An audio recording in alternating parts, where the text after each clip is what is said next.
Это программа «Актуальное интервью», в студии Иван Лазаренко. Здравствуйте. С 2020 года Фонд социального страхования планирует рост пользователей электронными листками нетрудоспособности. Чем хороши электронные больничные и как на них перейти работодателям, мы обсудим сегодня с гостем нашей студии. Это управляющий регионального отделения Фонда социального страхования России по Республике Саха-Якутия Марина Мироновская. Марина Евгеньевна, здравствуйте. Здравствуйте. Ну и, наверное, в начале беседы такой вопрос. Кто будет определять, какой листок нетрудоспособности выписывать, электронный или бумажный? Это пациент при завершении лечения, это лечащий врач или это работодатель? Вы правильно сказали, что с 1 января 2020 года актуальность электронного листка нетрудоспособности возрастает в разы, поскольку региональное отделение и вся республика переходит на прямые выплаты. Это значит, что работодатель уже исключается из цепочки в оплаты листка нетрудоспособности и других пособий. А значит, и мы ожидаем всплеск, рост востребованности электронного листка нетрудоспособности. Конечно, в первую очередь заинтересован в этой цепочке работодатель для того, чтобы его можно было проще обработать и сформировать электронный реестр. Но право выбора – это право работника, в данном случае пациента, который приходит в медицинское учреждение. Ну, которому, в принципе, не важно уже заботать работодателя, выплатить ему больничный или фонд социального страхования. Ну, надо сказать, что электронный листок нетрудоспособности имеет ряд преимуществ, ну и некоторые особенности все равно присутствуют. Для того, чтобы оформить листок электронный в электронном виде, необходимо дать согласие на оформление листка нетрудоспособности в том медицинском учреждении, в которое обратился работник, ну и, конечно же, на обработку персональных данных. Личный кабинет страхователям дает ли возможность иметь обратную связь с региональным отделением фонда страхования? И обязательно ли страхователю-работодателю регистрация на едином портале государственных услуг для получения информации по электронным больничным?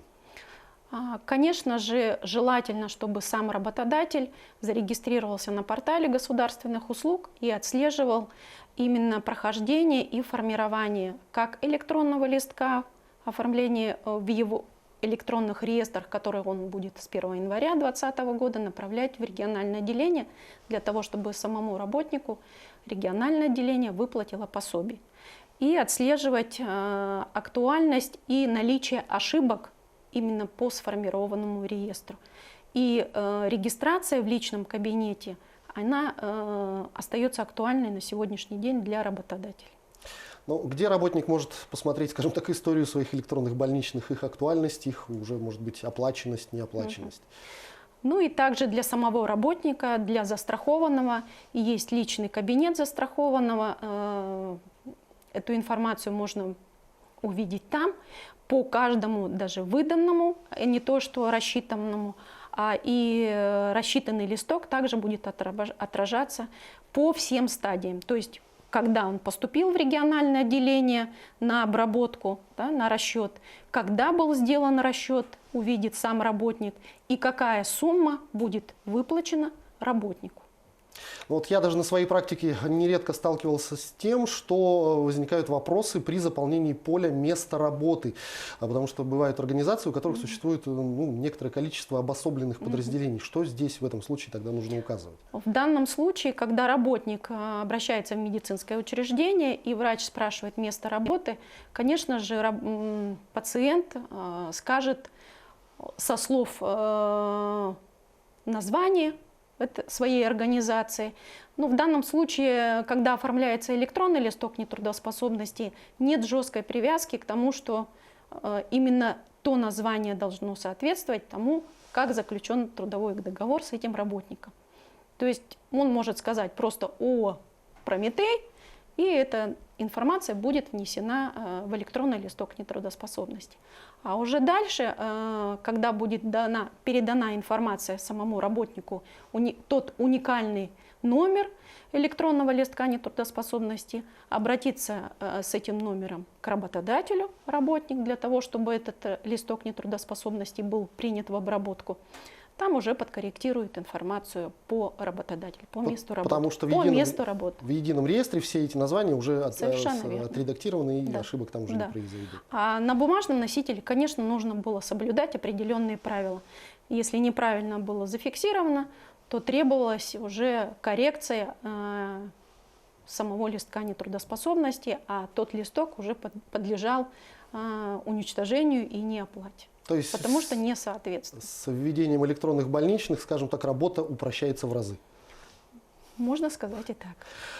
Нередки были случаи, когда больничные листки выписывались, ну, скажем так, по знакомству, хочется отдохнуть, или еще с какими-либо нарушениями, где и как можно проверить подлинность и обоснованность выдачи больничного листа, ну, в том числе электронного. В данном случае, если мы говорим про электронный листок нетрудоспособности, о его подлинности здесь говорить не приходится. О подлинности мы можем говорить только о бланке листка нетрудоспособности. Надо сказать, что каждый листок нетрудоспособности в бумажном варианте имеет уникальный свой номер. И в регионы, в региональное отделение они поступают с определенным количеством номеров. То есть с такого-то по такой-то номер распределяется в такой-то регион. И мы эту систему, общую базу видим данных и видим, можем проверить в системе, был ли такой больничный листок. Если его не было, конечно, он не подлежит оплате, значит, он не подлинный.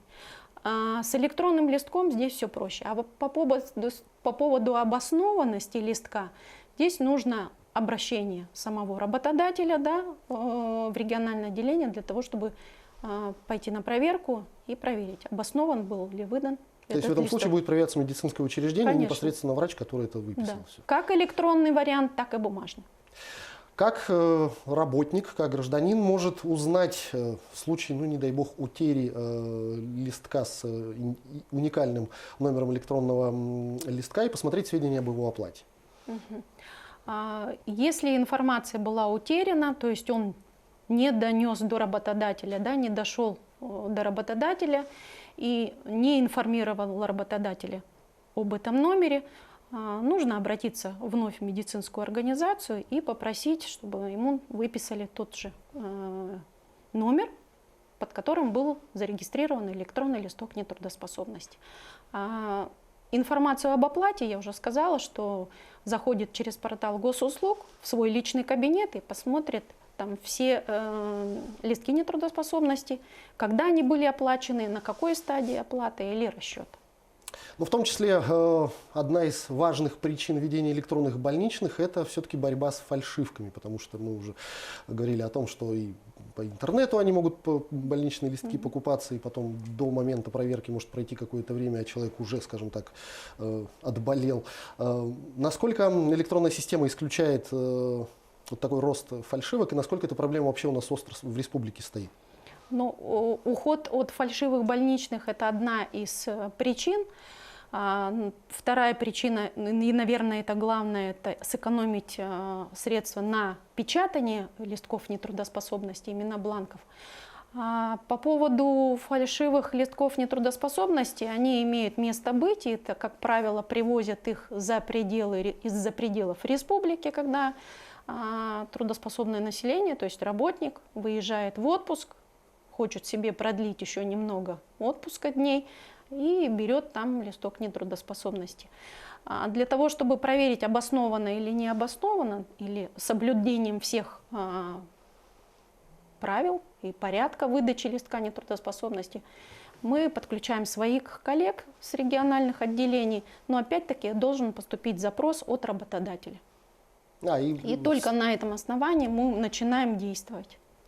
Насколько надежна система безопасности соцстрах, потому что все-таки 21 век, век развития информационных технологий, в том числе век развития их хакеров.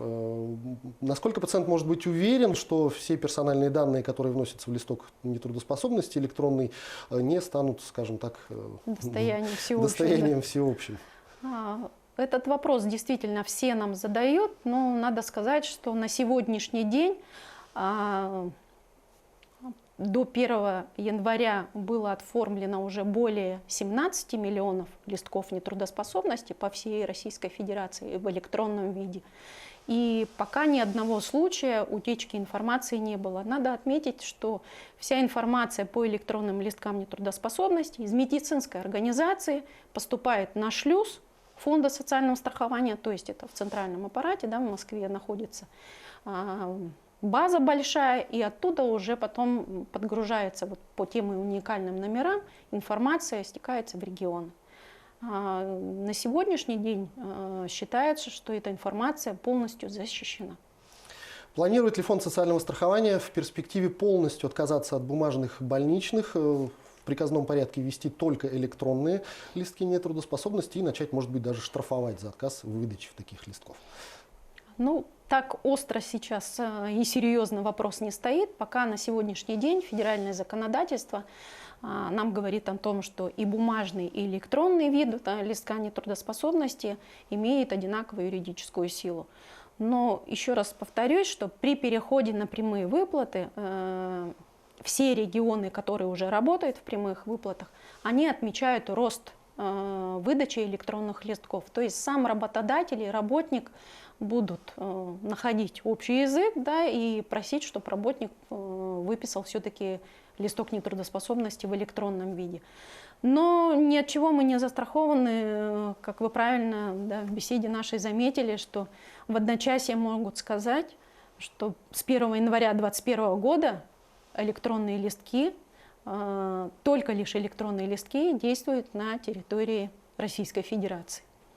Но если говорить о нашей республике в целом, то как охотно медицинские учреждения, и работодатели подключаются вот к этой системе выдачи электронных листков нетрудоспособности, и могут ли в эту систему войти не только государственные медучреждения, но и частные клиники? Как в этом плане ситуация выглядит? Изменения в федеральный закон внесены были с 1 июля 2017 года, и на территории республики очень тяжело продвигался этот вопрос по оформлению листков нетрудоспособности в электронном виде, да, ЛН наш.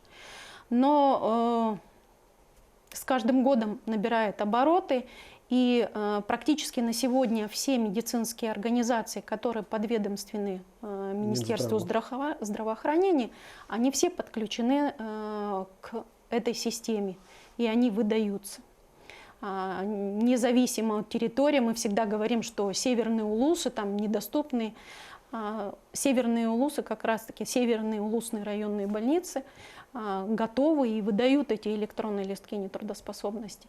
Из 106 медицинских организаций на сегодняшний день подключены 80, в том числе вот из 37 частных организаций медицинских, которые входят в 106 медицинских организаций, 17 из них уже сейчас работают в электронном листке нетрудоспособности, то есть их выдают. И с каждым кварталом мы видим, что хотя бы по одной медицинской организации частной подключается к электронному листку. Марина Евгеньевна, я благодарю вас за беседу. Спасибо, что нашли время и ответили на наши вопросы. Спасибо. Это была программа «Актуальное интервью». У нас в гостях была управляющий регионального отделения Фонда социального страхования России по республике Саха-Якутия Марина Мироновская. До встречи в эфире.